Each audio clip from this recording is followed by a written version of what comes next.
Gavumenti ya kuno yateekawo enteekateeka y'okuwa abakadde abali ku myaka 80 n'okudda waggulu ensimbi emitwalo 2.5 buli mwezi zibayambeko mu bulamu bwabwe obwa bulijjo, wabula nga bano bagamba nti emyaka gino mingi nnyo. Banjagala nnyo ne bakeera ku makya n'atambula yadde mu nnyumba tasobola kukola dduyiro ebweru naye mu nnyumba yo esobola okukolera mu dduyiro n'atambula nadde eri nadde eno kiraba n'afunamuko ku maanyi n'atabongoota kwebaka.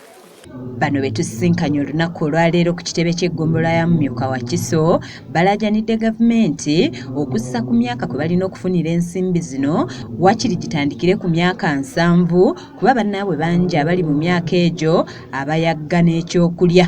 Bano olunaku olwaleero buli omu akwasiddwa emitwalo 7.5 nga ze z'emyezi 3 bazeeyambise mu bulamu bwabwe obwa bulijjo nga basiimye gavumenti olw'okubalowoozaako kuba ensimbi zino zibayamba nnyo mu kwerabirira n'okwegulira ebikozesebwa mu bulamu obwa bulijjo nga bwe balambulula. Ngenda kugulayo akanyama mpuute ku kasu. Ngenda kugulayo akanyama mpuute ku kasu. Era nga kaji tuli mu mizigo. Sandi muleka tugula kasukali bwe tutyo. Uli kajanjalo uli ku kugama mukama nga bwakoze iki.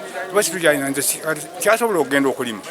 Basinzidde wano ne bawanjagira gavumenti okussa ku myaka kwe balina okufunira ensimbi zino ne bannaabwe abalala basobole okuziganyulwamu kuba waliwo ababa bakaweza emyaka 80 olwo ne bafa nga tebannaziganyulwamu. Myaka katugaye bandivudde ku 7 mu 5. Abona abantu tuli bangi. Bakiri bandugize kubanga ab'ensanvu bangi. Bati bagambye nti 6 abantu bagadde 7. Ssentebe w'eggombolola ya Myaka Wakiso Semujumwanje Felix wamu n'omumyuka we Kabogoza Juliet era nga yakulira enteekateeka eno mu ggombolola eno bagamba nti ensimbi zino ziyambye nnyo abakadde n'okusingira ddala mu by'obujjanjabi kyokka nga nabo basabye emyaka gino gikkakkanyizibweko. Nawo ekyenjawulo olabe yali asiiwuuse nnyo atulisiti kati ng'ayinamu enjawulo abaamu n'essuubi n'amanya nti naye bamulowoozaako ng'omuntu era akyayina amakulu mu ggwanga. Okulwalira wamu n'abakadde abazifuna bangi nnyo bazifunako omulundi gumu ebiri nga mukama abajjulula kubanga emyaka ya gavumenti yagiwanika nnyo. Abakadde batandike ku myaka 80 kudda waggulu singa bazifuna ku myaka nga 65.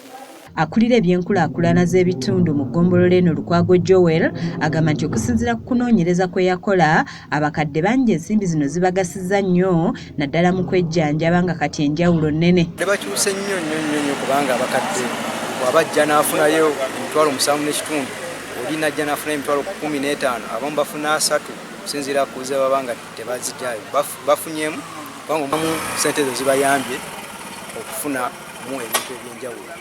Kugeza asobola okuwaako mu ewakawe ezimu zimujjanjabe nako zibajjanjabe nako. Abakadde bano basabiddwa okukwata obulungi ensimbi zino zibaweereddwa zisobole okubagasa mu bulamu bwabwe. Wadde entono mulaba ng'entono emitwalo 2.5 buli mwezi ne sente nnyingi ate bwe muba musobola ozikozesa obulungi musobola okwekyusa abakadde abo ne bakyuka. Ezo sente zisobola n'okuyamba omukadde okumutwala mu ddwaliro. Bafune okulaba nti bazitetenkanyiza olw'ensonga yadde ssente zino zijja buli mwezi naye ate tuzigaba oluvannyuma lw'emyezi 4. Omukadde yenna wano mu ggwanga okufuna emitwalo 2.5 buli mwezi alina okuba ng'aweza emyaka 80 n'okudda waggulu. Kizza Peter yakusakidde eggulire lino ku lwa KSTV Agaleero.